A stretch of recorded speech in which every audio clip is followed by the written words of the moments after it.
thynnwch a gwthiwch.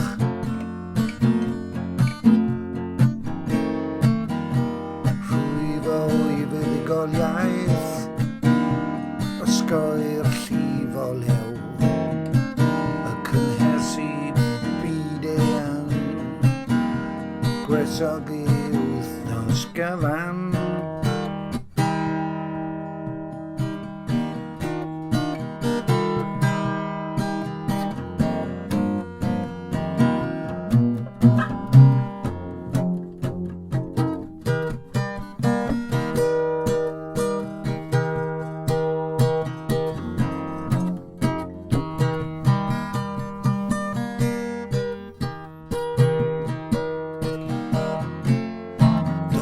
Pwy yn gorffen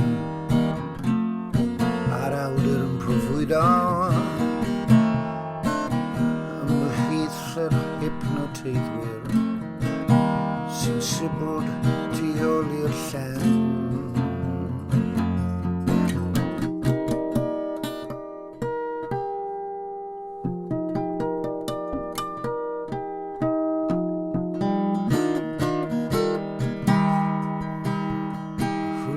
Lawr yr afon,